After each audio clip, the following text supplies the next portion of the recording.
मैं ओंकार हूं। लौकिक और स्थूल दृष्टि से देखने पर केवल शून्य हूं, किंतु अंतर्दृष्टि और सूक्ष्म दृष्टि से देखने पर मैं शक्ति और सामर्थ्य का आगार हूं। मैं ओंकार हूं।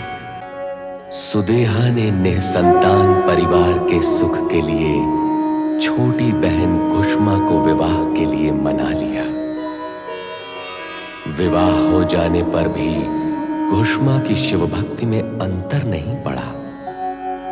वह रात्रि में भी नदी किनारे आकर अपने पति व बहन के कल्याण की कामना शिव से करती रही, किंतु सुदेहा के मन में सौत की ईर्ष्या उत्पन्न हो गई, जिसके वशीभूत होकर एक दिन उसने शिवधन की हत्या कर उसे नदी के जल में छोड़ दिया और स्वयं ही रोने धोने का ढोंग रचा बैठी।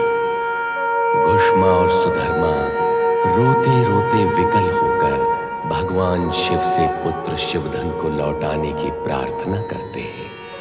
उनकी प्रार्थना सुनकर शिव शिवधन को लेकर प्रकट होते हैं और सुदया के षड्यंत्र का रहस्य उजागर कर उसे दंडित करना चाहते हैं, किंतु कुष्मा और सुधर्मा उनसे प्रार्थना करते हैं कि वे घुष्मेश्वर ज्योतिर्लिंग के रूप में वहां विराजमान हो जाएं। शिव वरदान देते हैं कि यह स्थान असाध्य रोगों से मुक्त कराने वाला होगा।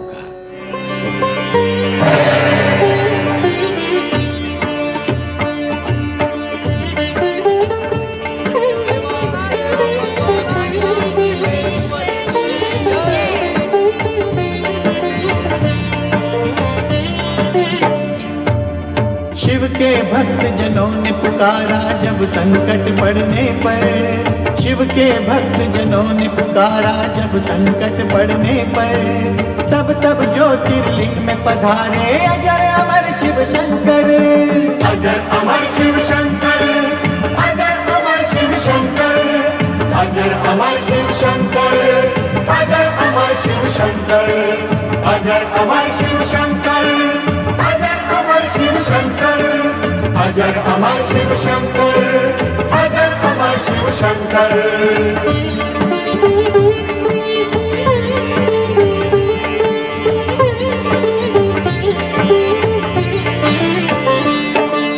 देवगिरी पर्वत के निकट सुधर्मा ब्राह्मण रहते थे। पत्नी सुदैहा कुष्मा के संग शिव की पूजा करते थे। नहीं सुदैहा केवल कुष्मा शिव कृपा से माता जो बनी। निस्संतान सुदैहा तड़पी डाह से उसकी ध्रुकुट तनी। कुष्मा पुत्र की हत्या करके फेंका सरोवर में जाकर।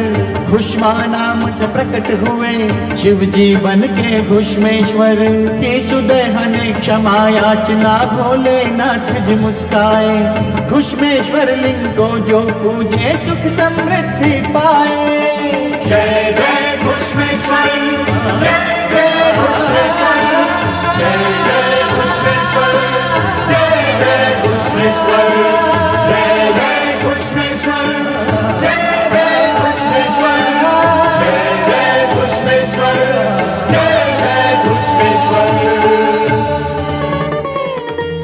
जिस प्रकार कुष्मा को शिव भक्ति के कारण मनवांछित फल प्राप्त हुआ, उसी प्रकार पार्वती के साथ सभी शिव भक्ति व आराधना से मनवांछित फल की प्राप्ति हुई। ओम नमः शिवाय। घुष्मेश्वर ज्योतिर्लिंग की कथा और महिमा सुनने के पश्चात देवराज इंद्र को ये पूर्ण विश्वास हो गया था कि समस्त ब्रह्मांड में भगवान शिव की शक्ति ही देव और मानव का कल्याण कर सकती है। इतने पर भी कामदेव के भस्म होने की घटना से वे इतने अधिक आशंकित थे कि देवादिदेव भोलेनाथ की शरण में जाने का साहस नहीं जुटा पा रहे थे। और दूसरी ओर तारकासुर का भय भी उन्हें भयभीत किए हुए था कि कहीं उसके राक्षस उन्हें और देवगण को बंदी न बना ले। यहाँ तो दूर दूर तक कोई दिखाई नहीं देता। चारों ओर ध्यान से देखो, कोई ना कोई होगा। ध्यान से देखा, ज्ञान से देखा, कोई नहीं है। हम किसी देवता को पकड़े बिना महाबली तारकासुर के दरबार में गए तो प्रताड़ित होंगे। इस बार प्रताड़ित नहीं, दंडित होंगे। और महाबली का दंड बहुत कठोर होता है। जब दूर दूर तक कोई देवता दिखाई ही नहीं देता तो हम पकड़े भी किसे? यह प्रश्न तुमने यहाँ किया तो किया, वहाँ महाबली के समक्ष ना करना, अन्यथा तुम्हारे प्राणों पर प्रश्न चिन्ह लग जाएगा। ये सब तुम मुझसे क्यों कह रहे हो? मैंने क्या किया? यदि देवताओं को न पकड़ पाने का मैं दोषी हूँ तो तुम पांचों भी उतना ही दोषी हो। हम यहाँ विवाद करते रहेंगे, इससे परिणाम कुछ नहीं होगा। अच्छा तो यह है कि हम यहाँ से जाकर उन देवताओं को ढूंढें और पकड़ने का प्रयत्न करें। देवराज, देवराज, अच्छा हुआ पहले हमारी दृष्टि तारकासुर के उन राक्षसों पर पड़ गई और हम वहां से भाग निकले। हाँ, यदि उन राक्षसों की दृष्टि हम पर पड़ जाती तो अनर्थ हो जाता। ये क्या किसी अनर्थ से कम है? हम स्वर्ग के स्वामी होते हुए भी भीरुओं की भांति यहाँ से वहां मारे मारे फिर रहे हैं। हमने तो ब्रह्मदेव और महादेव के पास जाकर भी इस कष्ट का निदान खोजने का प्रयत्न किया है। हर बार हमें समय की प्रतीक्षा करने का आदेश दिया जाता है।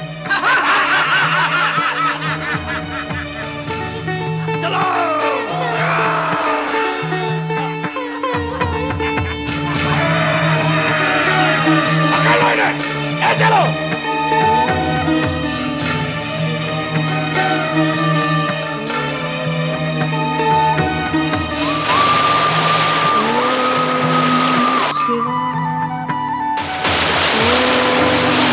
देवराज, पार्वती की कठोर साधना से प्रतीत होता है उसे सफलता अवश्य मिलेगी। अग्निदेव, देवी पार्वती की आराधना अवश्य सफल होगी, किंतु ये निश्चित नहीं है कि ये सफलता कब तक प्राप्त होगी। ये अभी भी एक यक्ष प्रश्न ही बना हुआ है। कब का उत्तर तो स्पष्ट नहीं, पर ऐसा आभास होता है कि निकट भविष्य में ऐसा ही होगा। संभावनाओं पर टिके हुए बहुत समय व्यतीत हो गया है वायुदेव, बहुत समय व्यतीत हो गया है। जब तक निश्चित परिणाम सामने नहीं आ जाता, शांति कहां? तारकासुर के आतंक से जब तक मुक्ति नहीं मिलती है, तब तक सारी आशाएं व्यर्थ हैं। नारायण नारायण। देवराज, आपने निराशा को पकड़ रखा है अथवा निराशा ने आपको पकड़ रखा है। इन दिनों आपकी समस्या और निराशा बढ़ गई है। परिस्थितियां ही कुछ ऐसी हैं देवर्षि, अन्यथा ये निराशा सुख तो नहीं देती। जब परमपिता ब्रह्मदेव ने आपसे ये कह दिया है कि पार्वती की आराधना सफल होगी, फिर आप क्यों व्यर्थ में चिंता करते हैं? देवर्षि, कब? शिव शंकर की समाधि तो टूटती ही नहीं। देवी पार्वती कब से तपस्या कर रही हैं? नारायण नारायण। देवराज, ये भक्ति की परीक्षा घड़ी है। इस समय शिव जी परीक्षक और पार्वती परीक्षार्थी है। निस्संदेह परीक्षक कठोर परीक्षा ले रहा है, किंतु परीक्षार्थी को सफल होने पर भरपूर और श्रेष्ठ फल भी प्राप्त होंगे। तो अब हम क्या करें? क्या करें? प्रार्थना करने के अतिरिक्त आप कर भी क्या सकते हैं? नारायण नारायण। कैसी प्रार्थना देवर्षि? किसके लिए करें और किससे करें? ये भी मुझी को स्पष्ट करना होगा। देवराज, आपकी निराशा तो बहुत गहरे तक जा पहुंची है। आप स्वयं ही विचार करें, जब परीक्षार्थी परीक्षा देता है तो क्या उसके स्वजन परिजन उसके लिए परमपिता से प्रार्थना नहीं करते? उसकी सफलता के लिए भगवान से विनय याचना नहीं करते? पार्वती की सफलता में ही हम सबका हित जुड़ा हुआ है, तो क्या हमें उसकी कठोर तपस्या की सफलता के लिए प्रार्थना नहीं करनी चाहिए? देवराज, जाइए शिव जी से प्रार्थना कीजिए। नहीं देवर्षि, नहीं, मैं शिव के समीप नहीं जाना चाहता। कामदेव दहन के समय शिव का जो उग्र रूप मैंने देखा, उसके भय से उनके सम्मुख जाने का साथ में नहीं जुटा पाता देवर्षि। नारायण नारायण।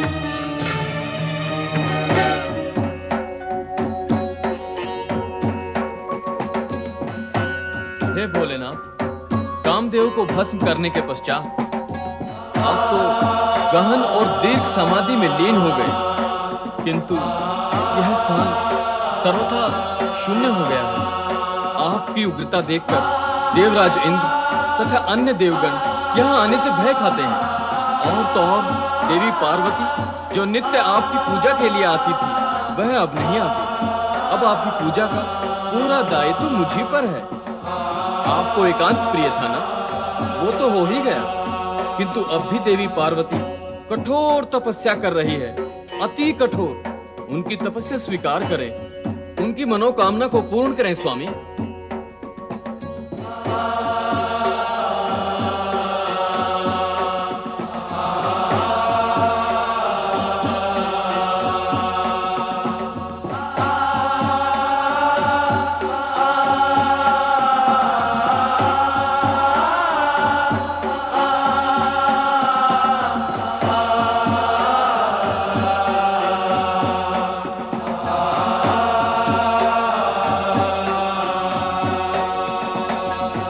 नारायण नारायण। देव ऋषि, मेरा प्रणाम स्वीकार करें। कल्याण भव। कहो नंदी, सब कुशल मंगल है ना? अब क्या कहें? वही कहो जो हो रहा हो। यदि ये कहूं कि सब कुशल है तो असत्य होगा, यदि ये कहूं कि सब कुशल मंगल नहीं है तो भी अर्धसत्य होगा। तो फिर नंदी सत्य क्या है? भगवान भोलेनाथ को एकांत प्राप्त हुआ तो लगता है कि सब कुशल मंगल है, किंतु भोलेनाथ की समाधि दीर्घ हो गई, देवी पार्वती की तपस्या कठोर हो गई और देवराज की पीड़ा लंबी हो गई, तो ये कहना ही पड़ता है कि कुछ भी कुशल मंगल नहीं है। नंदी, तुम तो ज्ञानियों ध्यानियों जैसी भाषा बोलने लगे हो। नारायण नारायण। आप जैसे श्रेष्ठ ऋषि मुनि की अमृत वाणी सुनता हूँ ना, कुछ तो प्रभाव पड़ेगा देव ऋषि।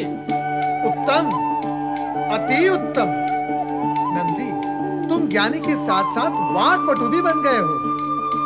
अच्छा, अब ये बताओ, भगवान भोलेनाथ की समाधि कब टूटेगी? इस प्रश्न का उत्तर तो स्वयं भोलेनाथ भी नहीं दे सकते, तो मैं कैसे बता सकता हूँ? आप स्वयं जाकर पूछ लीजिए। अच्छा, तो तुम मुझे बलि वेदी पर चढ़ाना चाहते हो? नहीं देव ऋषि, नहीं। आप ऐसा क्यों सोचते हैं? सोचना पड़ता है नंदी, सोचना पड़ता है।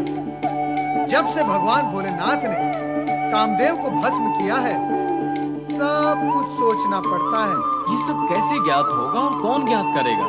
भगवान भोलेनाथ की समाधि कब भंग होगी? देवी पार्वती की तपस्या कब सफल होगी?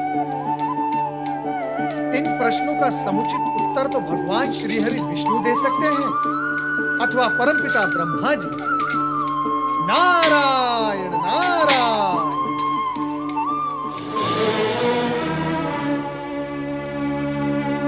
आश्चर्य, ब्रह्मलोक सूना पड़ा है। ब्रह्मा जी वहां वन प्रदेश में भी नहीं है, यहां भी नहीं है, तो फिर गए कहां होंगे? लगता है हमारे बार बार आकर रक्षा के लिए निवेदन करने से तंग होकर वे वन प्रदेश चले गए थे, और अब हमसे तंग होकर वे अन्यत्र कहीं चले गए हैं। हमारी रक्षा के सारे मार्ग अवरुद्ध होते जा रहे हैं। क्या हम बार बार निराश ही होते रहेंगे? सोचना तो यह है देवगण कि क्या हमारे लिए आशा का कोई मार्ग शेष बचा है? हाँ, मेरा विचार है यदि ब्रह्मदेव वन प्रदेश में नहीं है तो यहीं कहीं होंगे। हमें पुकारना चाहिए। हे ब्रह्मा जी, हे परम पिता, हे सृजनहार, हे ब्रह्मा जी, हमें दर्शन दीजिए, हम पर अपनी कृपा कीजिए। कृपा कीजिए, कृपा कीजिए। ये हमारी प्रार्थना है ब्रह्मा जी, ये हमारी प्रार्थना है। देवराज, देवगण, अधीर न हो, धैर्य धारण करें। तारकासुर के राक्षस और उनके अत्याचार धैर्य का हरण करके ले गए हैं देवी सरस्वती। उस तारकासुर ने हमें स्वर्ग से निकाल दिया, फिर भी उसकी तृप्ति नहीं हुई। उसके उपरांत भी वो हमें पीड़ित करता है। क्या हमारे लिए ऐसा कोई सुरक्षित स्थान नहीं जहां हम निर्भय होकर रह सकें? तो आप सभी देवगण ब्रह्मा जी से क्या अपेक्षा करते हैं? हम ब्रह्मदेव से प्रार्थना करने आए हैं कि वे तारकासुर से हमारी रक्षा करें। कारण कि वो ब्रह्मदेव के वरदान का दुरुपयोग कर रहा है। हम यह भी जानना चाहते हैं कि इतना घोर और भीषण अत्याचार हम पर करने के पश्चात भी उसके पुण्य अब तक क्षीण नहीं हुए। अब तो हम ब्रह्मदेव से स्पष्ट निवेदन करना चाहते हैं कि वे तारकासुर को उसके अत्याचारों का दंड देकर उसे स्वर्ग से निष्कासित करें। मैं आप देवगण का संदेश ब्रह्मदेव तक अवश्य पहुंचा दूंगी। आप कृपा करके हमें उन तक पहुंचा दें। हम स्वयं ही अपनी पीड़ा का उनसे निवेदन कर लेंगे। किंतु इस समय वे यहाँ नहीं हैं। देवी सरस्वती, कहाँ गए हैं वो? वे आवश्यक कार्य के लिए गए हैं। आप सभी धैर्य धारण करें। शीघ्र ही आपकी समस्याओं का निदान होगा। यदि बताने में आपको आपत्ति ना हो तो कृपया बताएं, ब्रह्मा जी कहाँ गए हैं? वे पार्वती के कठोर तप के विषय में सप्त ऋषियों से परामर्श करने नक्षत्र लोक में गए हैं। नक्षत्र लोक? भयभीत देवताओं के लिए भय मुक्ति की इच्छा एक प्रश्न बनकर रह गई थी। ऐसा प्रश्न जो विकराल रूप धारण कर उनके सामने खड़ा था। वे सदा यही सोचते रहते थे कि क्या उन्हें कभी तारकासुर के अत्याचारों से मुक्ति भी मिलेगी? क्या कभी वे पुनः स्वर्ग पर अधिकार प्राप्त कर सकेंगे? और क्या भोलेनाथ की उन पर पुनः कृपा होगी?